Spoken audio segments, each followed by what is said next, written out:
ডিজিকে করা বার্তা দেওয়ার পর দুদিন পার, তবুও নাগালে নেই শেখ শাহজাহান। প্রশ্ন উঠছে, ধরতে পারলেও কতক্ষণ শাহজাহানকে হেফাজতে রাখতে পারবে পুলিশ? কারণ সবই তো জামিনযোগ্য লঘু ধারা, জানি আজই হাইকোর্টের দ্বারস্থ হয়েছে ইডি। এলাকার লোকজনও বলছেন শাহজাহান এলাকাতেই, তাহলে কেন ধরা যাচ্ছে না? তৃণমূল কংগ্রেস এগুলো সমর্থন করে না, কিন্তু পাশাপাশি এটা আপনি অস্বীকার করতে পারেন না যে সিবিআইয়ের এফআইআরে নাম আছে এমন একজন দুর্নীতিগ্রস্ত অফিসারকে দিয়ে একদিকে ইডি তদন্ত করতে পারে, তার জন্য লঘুধারায় মামলা মাঝখানে বলতে দিতে হবে। প্লিজ কাইন্ডলি একটু বলতে দিন। শান্তবাবু, চর ধাক্কাধাক্কি হুমকি মাঝখানে বলতে দিন। অন্যদিকে আমরা কি দেখলাম, যে কমপ্লেনেন্ট, তাহলে আপনার কথা বলি, যে কমপ্লেন করেছে তাকে তো শুনতে গিয়েছিল ডিএসপি র্যাঙ্কের অফিসার, তাহলে ডিএসপি কে বললো, তাকে রিফিউজ করলো কেন? ইডি জবানবন্দি দিচ্ছে না কেন? না, প্রথম কথা কোর্টে গেছে, তো কোর্টে তো জিনিসটা নিয়ে সবাই গেছে।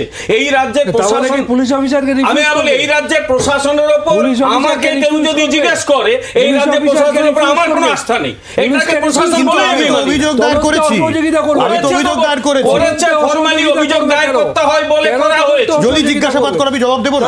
না, জবাব দিতে পারে। এখন ইডি কখন দেবে তার ব্যাপার। একটা পুলিশ প্রশাসন যে 2 ঘন্টা কিছু লোককে খুনের জন্য আটকে রেখে দিয়েছিল, যায়নি, তারা হয়তো ভেবেছিল 2 ঘন্টা পরে যা করা, সেই পুলিশ প্রশাসনের উপর আস্থা রাখতে চলছে নাকি? ইডি আপনার প্রশাসন, এটা রাজ্য চলে, এটা গণতান্ত্রিক সমাজ চলে। আরে গণতন্ত্র বিজেপির থেকে শিখবে। লোকের নাম শান্তনু, তার নামই বিমল শঙ্কর, তার নামই শতরূপ, সেই বলে যাবে সব বেলা।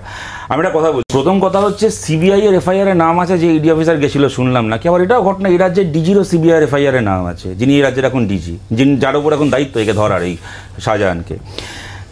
পুলিশ কত ভালো কাজ করেছে এই নিয়ে পুলিশকে যে সার্টিফিকেট দিচ্ছে প্রেস কনফারেন্স করে, তার রাজ্য পুলিশ এবং সিবিআই দুয়েরই কাস্টাডিতে চোর হিসেবে জেল খাটার ইতিহাস রয়েছে। সে এখন প্রেস কনফারেন্স করে বলছে পুলিশ কত ভালো কাজ করছে। যাক, আমি 2-3টে কথা বলি।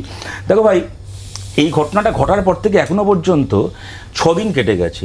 ইডির পক্ষ থেকে একটা কার্যকারী পদক্ষেপ নেওয়া হয়েছে এখন অব্দি, একটা সিঙ্গেল পদক্ষেপ। কি?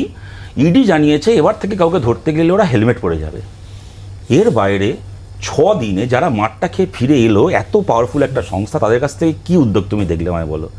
আমি কথাটা এই কারণে বলছি, জেপি নাড্ডার গাড়িতে যখন ঢিল ছোড়া হয়েছিল, তোমার মনে থাকবে সভ্য, 24 ঘন্টার মধ্যে ওই জেলার পুলিশ সুপার এবং ওই জোনের ডিআইজিকে দিল্লি তলব করা হয়েছিল।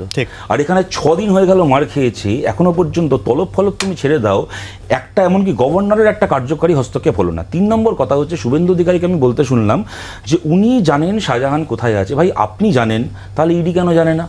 সিবিআই কেন জানে না? এনআইএ কেন জানে না? আপনার কাছে তথ্য থেকে দেখবেন, কেন সেটিং ফেটিংয়ের ব্যাপার নিয়ে একটা লোকের নামে লুকআউট নোটিস জারি হয়েছে। আমি বলছি, আমার কাছে যদি ইনফরমেশন থাকে, সে কোথায় লুকিয়ে আছে, আমার কাজ এটা সেই যারা খুঁজছে তাদেরকে জানানো, দেশের নাগরিক হিসেবে। শুভেন্দু অধিকারী দাঁড়িয়ে মিটিংয়ে মাইক গরম করছে, এদিকে যাদের ওকে ধরার কথা তারা মার খেয়ে সেই যে ফিরে এলো বাড়িতে বসে, তারপর থেকে তারা ধরতে পারছে না। আমি কথাটা কেন বলছি সভ্য, কারণ লাস্ট কথা আমি শেষ করছি। এইরকমভাবেই মার খেয়ে একদিন সিবিআই ফিরেছিল রাজীব কুমারকে ধরতে গিয়ে। তারপরে কি হলো, সবাই নাকি রাজীব কুমারকে খুঁজছে, রাজীব কুমারকে খুঁজে পাওয়া গেল না। তারপর যখন ঘটনাটা ঠান্ডা হয়ে গেল, আস্তে আস্তে আমরা ভুলে গেলাম, তখন টুক করে রাজীব কুমার কোথা থেকে উদয় হয়ে গিয়ে আমাকে ধরা যাবে না এরকম একটা অর্ডার কোর্ট থেকে নিয়ে চলে আসে। সেই রাজীব কুমার ধরতে গেল। অনুপ বাবুর কাছে আসবো। অনুপ বাবু, আপনি দীর্ঘদিন এই কাজে ছিলেন, আপনি দায়িত্ব সামলেছেন। ইডির এখনো পর্যন্ত এই ঘটনায় যা যা ভূমিকা, যা নিয়ে বিরোধীরা প্রশ্ন তুলেছে, এই নিয়ে আপনার কি মত? কি করা যেতে পারতো, কি করা হয়নি, বা কি করা হচ্ছে না?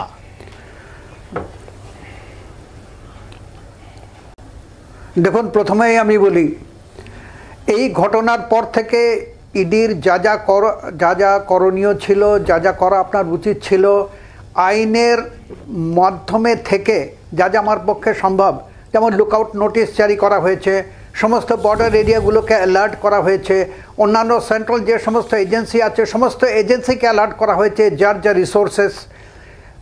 এছাড়া হাইকোর্ট এবং অন্যান্য কোর্টের অ্যাপ্রোপ্রিয়েট স্টেপস নেওয়া হয়েছে। তো এবং কন্টিনিউয়াসলি আপনার চেষ্টা করা যাচ্ছে বিভিন্ন সোর্স থেকে খবর করে যে আমার অপরাধী কোথায় লুকিয়ে আছে, কোথায় করেছে সেটাকে ধরার। তো একটা এজেন্সির কাছ থেকে আর কি আশা করে মানুষ? অনুপ বাবু, আপনার কাছে একটা সরল প্রশ্ন আমার। আপনি একজনের বিরুদ্ধে লুকআউট নোটিশ জারি করেছেন, আমি অশোক ভট্টাচার্য যদি দাঁড়িয়ে বলি আপনি যার বিরুদ্ধে নোটিশ জারি করেছেন সে কোথায় আছে আমি জানি, আপনি কি আমাকে এসে একবারও জেরা করবেন কি করবেন না, এটা আপনার দায়বদ্ধতার মধ্যে পড়ে না ডিউটির মধ্যে পড়ে? শুভেন্দু অধিকারী রাস্তায় দাঁড়িয়ে মাইকে বলছে, আমি বিজেপির বিরুদ্ধে বলছি, আপনার বিরুদ্ধে বলছি না। অনুবাবু আপনি যে কথাটা বলেছেন আপনি আপনার অভিজ্ঞতা থেকে একদম ঠিক কথা বলেছেন।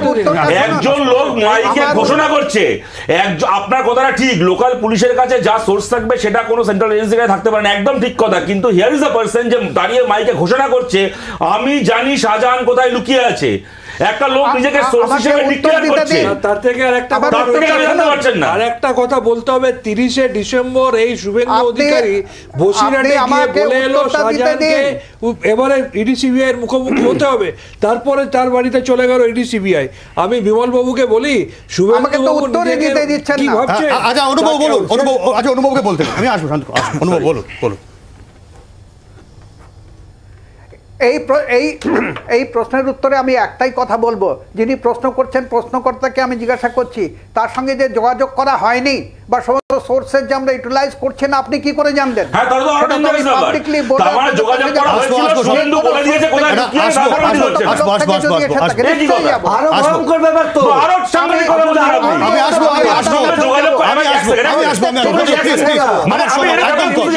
আমার ধারণা তোমার দর্শকেরা বুঝে যাচ্ছে, যার কাছে খবর আছে তার সঙ্গে যার কাছে খবর আছে তার সঙ্গে ইডি যোগাযোগ করেছে, তার মানে সে জানিয়ে দিয়েছে কোথায় শাহজাহান আছে, তারপর ইডি ধরছে না। এটা কেলেঙ্কারি ব্যাপার, আপনি কি বলছেন? এটা সময় খুব অল্প, সবার কাছে আমি সংক্ষেপে আসবো। বিমলদা, শুভেন্দু অধিকারীর ডাইনামিজম দেখে তো বাকিদের মাথা খারাপ হয়ে যাচ্ছে, তাই বাকি কথা বলার আগে শুভেন্দু অধিকারীর নামে গালি গালাজ।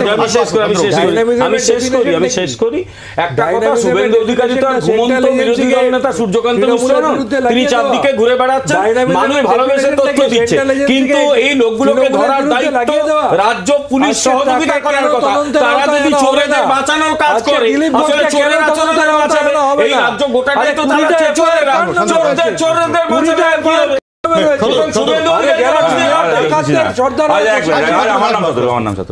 ঠিকই সূর্যকান্ত মিশ্র তা পারেন না যা শুভেন্দু অধিকারী পারেন, ক্যামেরার সামনে পয়সা খেয়ে দল পাল্টাতে পারেন সূর্য মিশ্র। আমি আপনার মাঝখানে কথা বলে উনি ডাইনামিক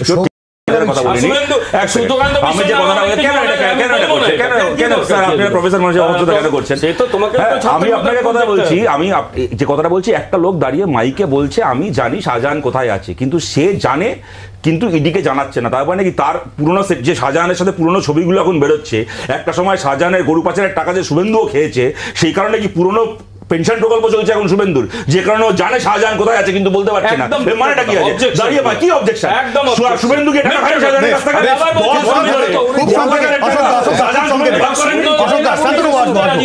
দেখুন পুলিশের খেলা আমরা অনেক দেখেছি। বিচারপতি নিগ্রহ হচ্ছে, এখানে শিক্ষক নিগ্রহ হচ্ছে, সরকারি চাকরি প্রার্থীরা নিগ্রহ হচ্ছে, সাধারণ মানুষ নিগ্রহ, মহিলা নিগ্রহ। শুনুন এবং এত পরে মিডিয়ার নিগ্রহ, ইডি নিগ্রহ। তাহলে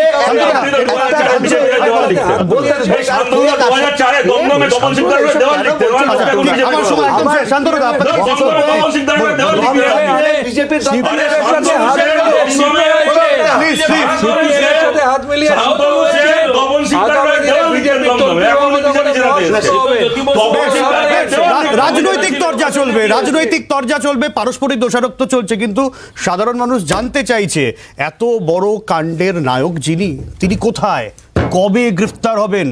এতে রাজনীতি নেই, আইন শৃঙ্খলার প্রশ্নও কিন্তু আছে। আপাতত এই পর্যন্তই, সঙ্গে থাকুন জি 24 ঘন্টা।